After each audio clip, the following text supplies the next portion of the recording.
like you're from a dysfunctional family? I know I did, but one day I woke up and I realized I'm actually from a great family that had great difficulties. My name is Beth Townsend, and I'm sharing my Life on Purpose story with you today. That is today's segment. My husband asked me some great questions about things I've never shared with anyone before, but Life on Purpose TV has given me the courage to share my life on purpose, one story at a time. Stay tuned, because it's not just me, we've got a lot more coming.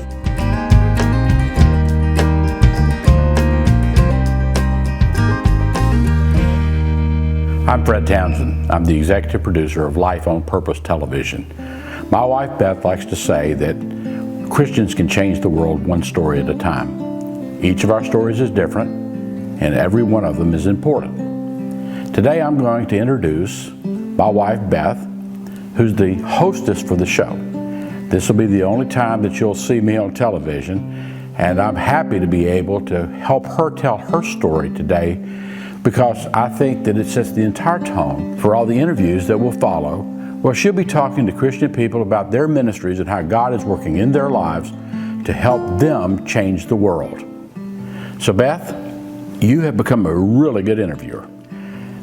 And one of the most amazing stories that's come out of your book as I began to read the manuscript for your book is that when you were a 16-year-old and had hardly ever traveled out of Mississippi, that you got a chance to go with your stepfather and your mother on a trip out to California, and you came back and told your favorite high school teacher that when you grew up you were going to be a television talk show host. So what was in your mind at that time when you came up with that idea, and who was your model for that concept? Well, when I went on that trip to California, I remember seeing all the lights. I had never been out of Mississippi. I had been to Disney World, but I had never really traveled. So when we went over Hollywood, California, I just remember thinking, I want to make something of myself one day. I want to live in a place like this. So I don't really know if I had a model of someone that I wanted to be like, but I know I had a lot of questions about life. So I wanted to be in a situation where I could ask someone who could actually answer those questions. Okay, so Coach Dale Brown, who coached for many years at LSU as a basketball coach and is a Hall of Famer, was interviewed by you, and he said to me that of all the people who've interviewed him over his career, you were the best interviewer he had ever sat down with, which was really high praise. So you had no training as an interviewer. So tell us about how you got to be so proficient at interviewing people. It goes back really to listening, because when you ask a question, I think over my early life, words didn't mean as much as they should have. So I learned to pay attention to what really wasn't said. So in a form of interviewing someone, I think the important thing is to ask the right question, but then give them time to answer it in its fullest. One of your favorite words that you've used with me in conversation over the years has been the word passion. You've always looked for that passion, those things that you're passionate about or things that other people are passionate about.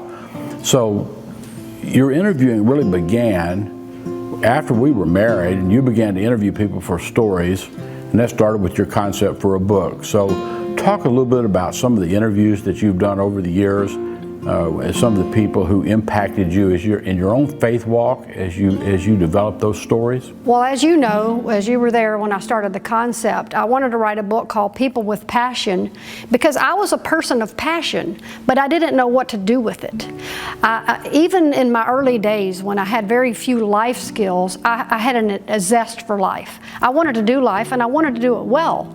But I didn't really have the answers to be able to put that into practice. It was when I started teaching seminars that people started asking me, after I'd had a successful career and I'm in a setting where I'm teaching people how to do work life and how to succeed at work, that someone asked me, as you know, I'm just a young, like maybe 20 years old, someone said, how did you know your purpose? Like I knew my purpose. And people kept asking me that question, and finally I thought, well, I really don't know my purpose.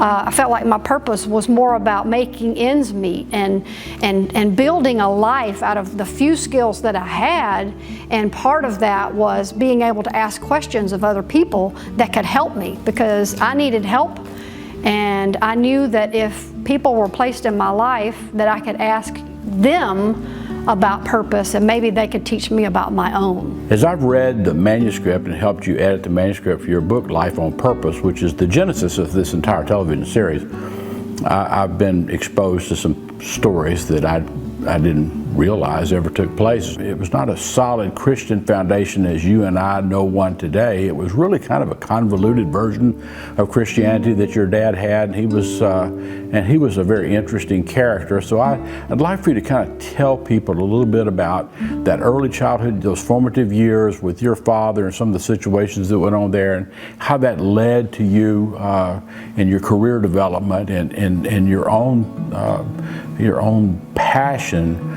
for certain things in life that are manifesting themselves today. Well, as you know, I'm the youngest of 5 children. So I like to say I come from a great family that had great trouble, because now that I'm 54 years old, I can look back and realize that we're really great, fun people who love each other. We just didn't really know how to be a family. And the reason for that is because my parents were married for a while, actually 20 plus years, but by the time I came along, things had fallen apart in a really, it was just a unique way, but traumatic way. My dad, I believe, was a man of great purpose.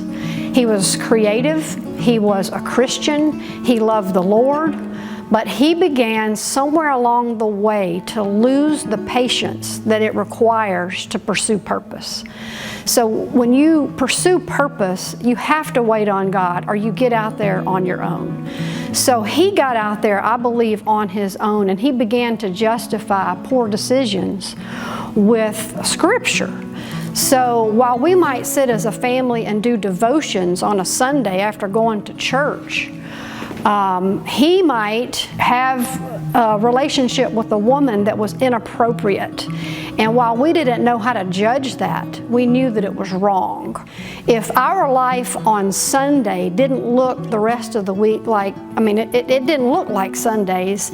And so it was very confusing on my faith and the rest of our faith, because we were building on incorrect foundations. When you're growing up in that atmosphere, and it's very confusing and very difficult, you reach a point where your mother and father have divorced. Yes. He gets married multiple times. Your mother finds a new love and remarries, and you're pretty much on your own as a teenage girl, and kind of left to your own devices, almost raising yourself. One night that began to really kind of transform your life was someone broke into your home and tried to kidnap you. It was it's a very intense story, and I don't want you to go through the entirety of the detail, because you write about this in great detail in the book. But talk a little bit about that incident and how, as you look back upon them, they impacted you. So the weekend was that my parents were out of town. My step-grandmother was there, unalert to my being there. Had a friend sleeping over. Late in the night, I'm asleep in my bed. She's asleep in the same room, and I wake up to someone sitting on the bed. It's dark. I assume that I'm dreaming, so I just kind of tune out and I think, oh, this can't really be real. And then all of a sudden I felt his hand, and it was in a very private place, and I realized it was time to wake up and this was real. And he just said, "Get up, you're coming with me." And I woke up and I realized this is happening. So I began to fumble back and forth with this person. He manages to get behind me and put his hand over my mouth. And all the while my friend is asleep. I think I'm screaming, but I'm not. It happens really quick. We're wrestling, but yet my mouth is covered and I'm not able to speak. So we're going through my house. I notice as we get out of the bedroom, all the while he's behind me, we get out of my bedroom and I see that the back door of our house is propped open. Over to the side of the house is nothing but woods. And I realized I couldn't get there. So I start pulling furniture and I start grabbing onto things in hopes that I stir up someone to come to my rescue. Finally, Mac, my friend that was spending the night, after I'm outside in the yard, close to these woods, Mac, she called me Beth. We're from Mississippi. She stands at that back door and she says, "Beth, Beth, what's happening? And that man dropped me and ran into the woods. By then, my neighbors, the Stampleys, my other family, had come out. They were there, and we all realized I had just missed an attempted sexual kidnapping. So by the grace of God, you avoid that. By this time, your father's on his 9th wife. And so he promised to send you to college, and your mother has moved away, and you go to University of Southern Mississippi, and he fails to pay the bills, and you find yourself out on the street again. Upon high school graduation, me and all my friends were planning to go to college. I had been accepted into the University of Southern Mississippi. That is about the same time Mother and David's marriage fell apart. So her financial means, it went to nothing. She had nothing to offer anyone. So upon my graduation, she says, honey, I'm moving to Virginia. And she said, I'm not sure what you're going to do, but you're going to have to decide from this point how you're going to live your life.